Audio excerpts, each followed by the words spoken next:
देश नीति केवल सच्ची और पक्की खबरें। देश नीति में दोस्तों आपका स्वागत है। मैं हूं आपके साथ राशिद जहीर। अखिलेश यादव का एक बयान काफी मशहूर हो रहा है और उन्होंने कहा कि कांग्रेस के चिरकुट नेता बोले ना, हमें अगर मालूम होता तो हम गठबंधन में जाने के बारे में सोचते। कुछ इस प्रकार की बातें कही हैं और ये चर्चा का विषय बना हुआ है। भारतीय जनता पार्टी के बड़े बड़े नेता और गोदी मीडिया भी इस बात को लेकर के बहुत ज़्यादा चटकारे लेने की स्थिति में है कि गठबंधन के अंदर दरार टूटती जा रही है।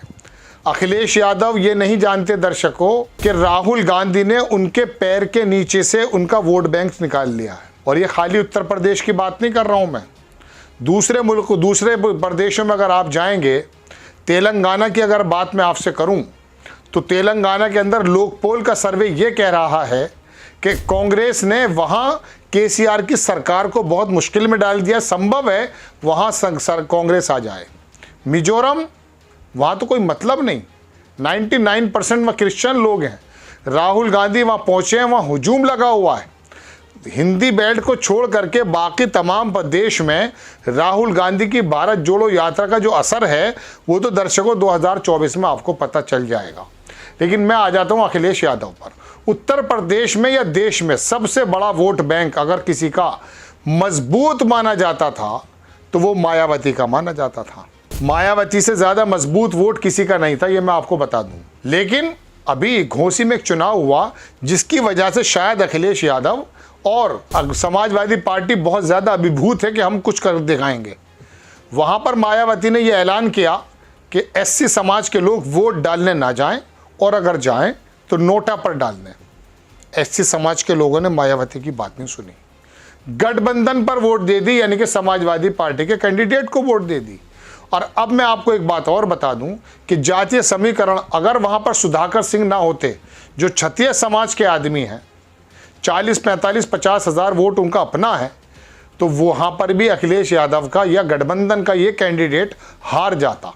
क्योंकि दो ही वोट पड़ने हैं भारत में, या तो पड़ना है कांग्रेस पर या पड़ना मोदी जी पर, या तो पड़ना मोदी जी के पक्ष में या मोदी जी के खिलाफ। बस दो वोट के अलावा कोई वोट नहीं है। अब मैं आ जाता हूँ अपनी खबर पर। इसमें लिखते हैं, इनका बयान भी है, छोटा सा बयान ही सुन लीजिए पहले आप। या कोई दल क्या कह रहा है, इंडिया गठबंधन, हम ही कंफ्यूज हो गए होंगे। इसका मतलब अगर हम उन मीटिंगों में बैठे हैं तो हम ही कंफ्यूज रहे होंगे। इसीलिए जिस व्यक्ति के बारे में आप बात कर रहे हो, मुझे नहीं पता कि कांग्रेस पार्टी का कौन व्यक्ति इस तरह की बात कर रहा है। हमें तो ये लगा कि जब मध्य प्रदेश के मुख्यमंत्री जो रहे, पूर्व में कई बार मुख्यमंत्री रहे, उन्होंने मीटिंग बुलाई और पूछा समाजवादी पार्टी से, हमने अपनी पूरी परफॉर्मेंस बताई, किस समय पर समाजवादी पार्टी के विधायक कहाँ जीते हैं। कभी 1 जीते, कभी 2 जीते, कभी 5 जीते और किस जगह हम नंबर 2 पे रहे। पूरी चर्चा हुई और रात भर 1 बजे तक समाजवादी पार्टी के नेताओं को जगाया उन्होंने और बातचीत की, पूरे आंकड़े देखे और आश्वासन दिया कि हम 6 सीटों पर विचार करेंगे। लेकिन जब रिजल्ट आया, घोषित की गई सीटें, तो समाजवादी पार्टी शून्य रही।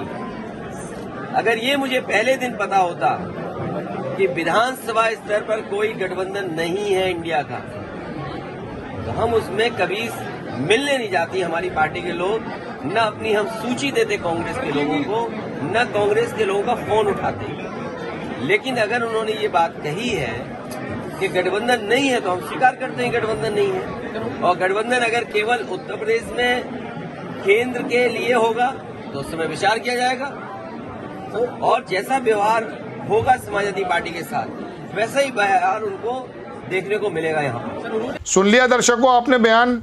मीटिंग में बेवकूफ बनाने के लिए बुलाया था कांग्रेस अपने चिरकिट नेताओं से। अजय राय ने कह दिया था कि मध्य प्रदेश में सिर्फ पंजा है, साइकिल नहीं जानते वहां लोग। वहां पर इसमें कोई दो राय नहीं कि वहां यादव समाज है। अखिलेश यादव वहां जरूरत से ज्यादा उम्मीद कर बैठे। कांग्रेस ने हालांकि पहले आश्वासन दिया था, हमने भी आपको खबर बताई थी कि गठबंधन लगभग हो गया है, लेकिन अब शायद वहां कांग्रेस ने ना दिया हो। हालांकि ये गलती है, 4-5 सीट दी जा सकती हैं, इसमें कोई दिक्कत नहीं है। लेकिन अखिलेश यादव का इस छोटी सी बात पर इतना ज़्यादा भड़क जाना और ये सोचना कि उत्तर प्रदेश के सुल्तान वो हैं, यही बताने के लिए मैं आपके सामने हाजिर हुआ हूँ।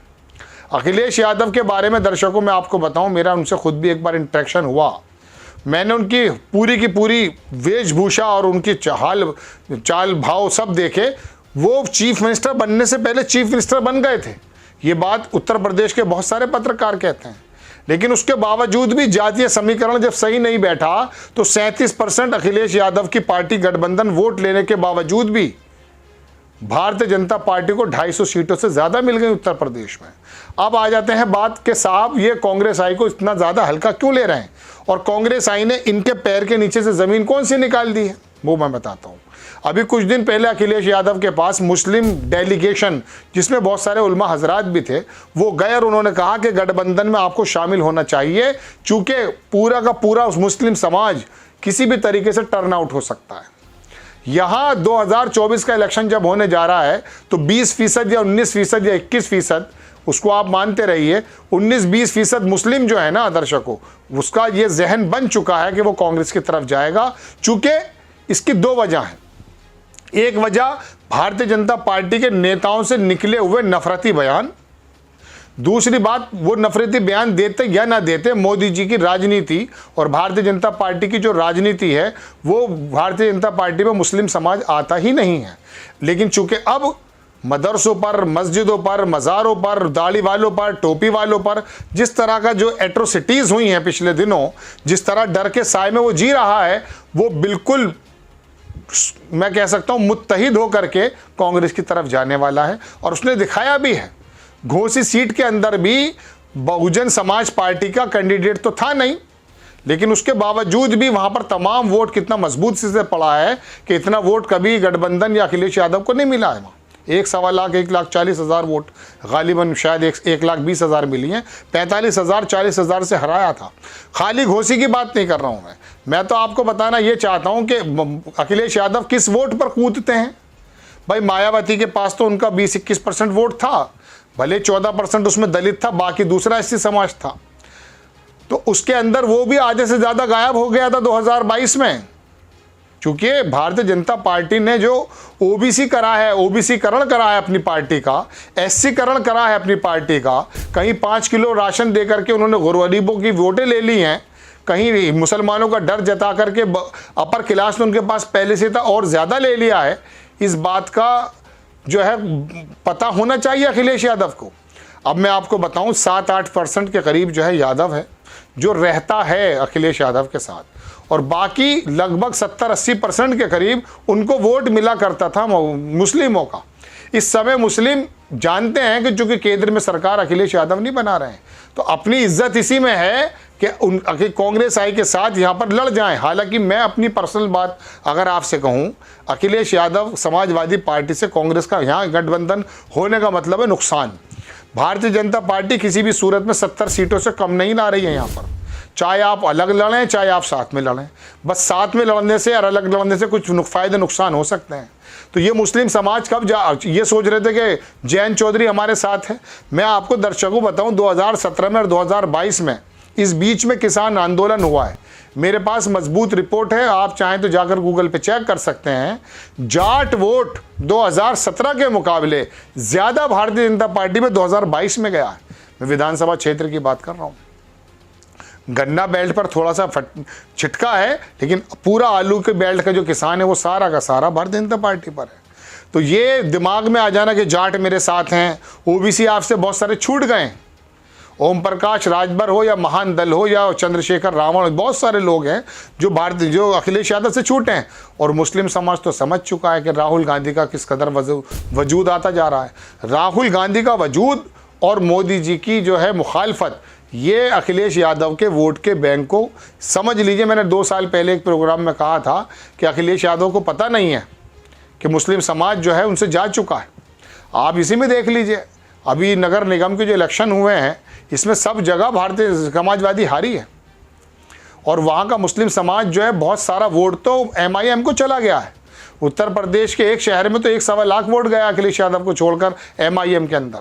बहरहाल ये सिनेरियो है दर्शकों। अखिलेश यादव जिस पर नाराज़ हैं, इतनी नाराज़गी की ज़रूरत नहीं है। अपनी अगर इज्जत बचानी है, पार्टी की वजूद बचाना है, वरना जैसे बहुजन समाज पार्टी एक सीट पर आकर रुक गई है, ऐसा इसका भी हो सकता है। आपको खबर कैसी लगी अपनी राय कमेंट्स बॉक्स में ज़रूर दीजिए। चैनल को सब्सक्राइब कीजिए, शेयर कीजिए। नेक्स्ट टाइम मैं किसी खबर के साथ आता हूँ। जय हिंद।